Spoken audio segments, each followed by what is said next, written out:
Now I'm going to set aside the idea of the human and divine natures being split up, because as I said, we've just not said that. So I'll put that to one side. So I'm just going to talk about our claim that Jesus' death involved destruction of the person, which is in fact stated in multiple different ways in Scripture. And the charge against this view, as Peterson explains it, is as follows. Bear in mind, he likes to use the language of annihilation. I can live with that, but I do prefer just to speak in terms of death and destruction. But this is the quote. He says, "If Jesus, the God-man, was annihilated and thus ceased to exist between his death and resurrection, then the Trinity only consisted of two persons during that period of time.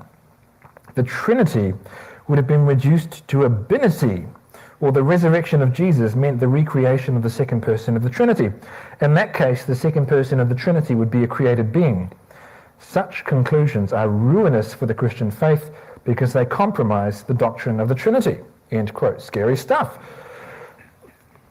And this is, it's an objection, and it's not a crazy one, and it should be addressed. Peterson goes on to assume that we would never say that, so we must believe, as he initially said, that the human and divine natures were split up after all. So we're back to the old claim that no conditionalist has ever made. But I want to take the bull by the horns and say, but what if we did claim this? What if we actually do claim that the whole person, Jesus, died, and that there was no surviving remnant? Again, these are my opinions, but for what it's worth, I think it's true, and I'm asking you to consider accepting it. So,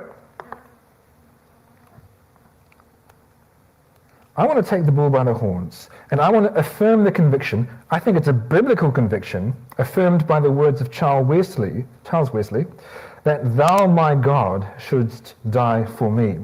The reality is that this affirmation does not have the disastrous consequences that Peterson and others may assume. You can believe that Jesus is God and that God died for you without sacrificing the Trinity. But first, this next section, short section, is called the imaginative vacuum. As a preamble to my explanation, I want to make an aside comment about what's called intellectual empathy. That is, the ability to think from somebody else's point of view. And it applies not just to traditionalists, of course. It applies to human beings, but it applies in particular here, I think. As a species, especially when we're defending a view in politics or theology, we aren't very good at thinking from within somebody else's shoes. Somebody that we disagree with. We literally want their view to come crashing down, with no way to be rescued, and for them to fall to their knees and confess that we were right and they were wrong. That's what we want, whether we should want it or not. We often do want that. Because that is what we want, if we're not careful, and I think traditionalists have not been careful, we end up in an imaginative vacuum. We simply lack the will to apply our imagination to the task of thinking of how we would defend this point of view if we held it. So we become tempted to take the lazy option. We arrive at an argument against our opponents where we think that their position has some terrible consequences, and instead of investing our time and mental energy asking ourselves how we would get out of this alleged problem if we held to their view, even though it might not be that difficult to do so, we just assume, we throw up our hands and say, oh, well, that's clearly game over. There couldn't be any way for them to escape this problem that I've described, or this problem that I've created for them. Traditionalists, at least, if they think as they do of Jesus as being able to slip away from his mortal physical existence, have never had to contemplate the consequences of Jesus dying in the way that we think people will finally die without Christ. They've never had to think of Jesus standing in as a substitute for those who would one day be annihilated. And so they don't know what that idea looks like. So they're just sort of taking shots at it, thinking surely there couldn't be any response to this, without really considering whether or not there might be. So bear with me then, as I try to assist my traditionalist friends by offering them some tools for their imagination to play with as they consider how things might not turn out so badly for me after all. Conditionalist options.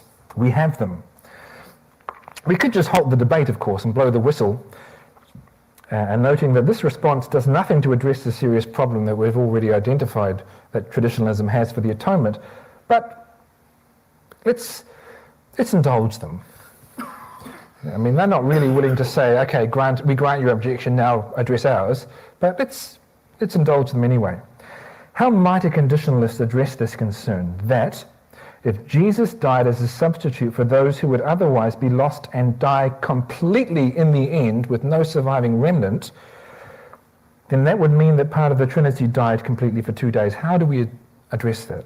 Well, for one thing, conditionalists might deny that Jesus' death was substitutionary. Now, I'll confess right away, it's not my view, and I think any model of the atonement that is not substitutionary is not as good as historical models where Jesus is our substitute. But if we're just talking about whether or not conditionalists have options to avoid the annihilation of Jesus, well, this is one of them.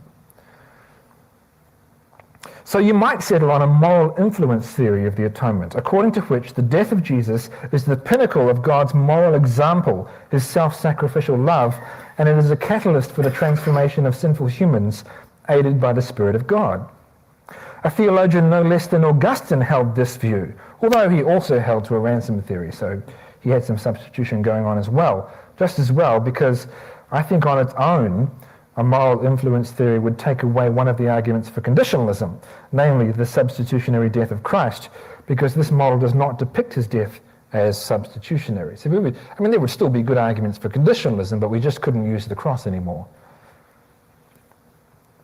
You could hold this view and maintain that Jesus somehow survived the cross and the death of his body as an immortal, immaterial being. And of course, you'd have to embrace a dualistic view of human nature in order to think that his human and divine nature survived, and I think that's wrong for other reasons, but simply in terms of what's possible, the conditionalist has this option. But I think there's at least one other option. And you know what? It's always better to defend the more offensive option if you can. It's always better to be able to show that you can defend the most worrisome version of your position, the one that seems to others to be subject to the most serious objections. Because if you can do that, if you can defend the view that Jesus, the whole person, all the physical bits and any other bits there might be, fully died as our substitute, without threatening the doctrine of the Trinity, then softer versions of our view must surely be on safer ground. And as it turns out, this is the view I actually hold, so I'm going to explain now that this too is an option for the conditionalists, and again, I want you to consider accepting it, because I'm inclined to think it's true. And here, tradition comes to our rescue, as is often the case. There is a delicious irony when we get to appeal to tradition. I'm in my final section now. Many evangelical traditionalists exist in a historical bubble because they are surrounded by and exposed to nothing but peers, preachers and writers that they agree with. They slip into thinking that the mainstream historical Christian way of thinking about things is probably the way that they think about things, which is very often false. They'll assume that everyone who reads the words eternal punishment will see just from that language that the punishment for sin is some sort of everlasting conscious experience. When that happens, there's almost a cruel pleasure, I think, in quoting Jonathan Edwards, the conservative Calvinist, who stated that although he was not an annihilationist, if annihilationism were true, it would still be a kind of eternal punishment. That kind of feels like twisting the knife. Even one of your own, even one of your most conservative, agrees that this is true. They'll say, as though it's just something that everyone knows, that eternal torment is what all Orthodox Christians believe, and only heretics thought otherwise. Well, and when that happens, there's something emboldening and enjoyable about being able to easily appeal to a number of church fathers prior to Augustine. People like Ignatius of Antioch, the writer of the Epistle of Barnabas, Irenaeus, Arnobius, and Athanasius, revealing a history of support for conditionalism that evangelicals simply don't know anything about. That's kind of fun. Here too, very traditional, old-fashioned Christian thought is our ally. Specifically, the classical view that God is timeless can resolve the problem of Jesus' death. Now, this is kind of a head stretcher, and I probably won't cover it all and do it justice, but we'll see how I go. A few-minute crash course in divine timelessness. One of the oddities of thinking about God as timeless, but of Jesus of Nazareth as the embodiment of the second person of the Trinity in time, which he clearly was in time, one of the oddities is here because it means that from the beginning of the incarnation, there was a sense in which there were two second persons of the Trinity, one eternal and timeless, and one embodied and walking around in Israel. But that sense should not trouble us if we mean what traditionalists have traditionally meant when they say that God is timeless. Because if, apart from the incarnation, God the Son does not exist in time, then there were never two sons of God existing at the same time. Right? The only way in which God the Son has ever existed in time is through the person of Jesus Christ, as Paul Helm explains, and I quote, "The incarnation is a unique case of God's acting in time. One thing to note is that if God the Son is timelessly eternal and yet incarnate in Jesus Christ, there is no time in his existence when he was not incarnate. Though since he became incarnate at a particular time in our history, there were times in that history before the incarnation and times since." The point is, as Herbert McCabe says, there is no pre-existent Christ with a life history independent of and prior to the incarnation. There was no time when the eternal God was not Jesus of Nazareth. There is no other life story that is a story in time of God other than the story of the incarnation. An example shows us the mistake of attributing the events of the life of Jesus in time to the timeless Trinity. Jesus broke bread. But the timeless second person of the Trinity is not timelessly breaking bread. That wouldn't make sense because breaking bread requires a before and an after, an unbroken and a broken. Similarly, if Jesus dies, it does not follow that the timeless Son of God dies. Dying requires a state of being alive, and then at a later point in time, a state of being dead. Well, the incarnation is an embodiment of the timeless Son of God in time, like a projection into time, as he participates in the experience of being truly human, including dying. This existence of Jesus, which persists now due to the resurrection to immortality, is unlike the non-incarnate existence of the Son, and the historical existence of Jesus could in no way take away from the timeless existence of the Son, which must always be a reality, given that it is timeless. This may help. Had the incarnation never occurred, then it would have been true at any point in time to say the second person of the Trinity exists timelessly.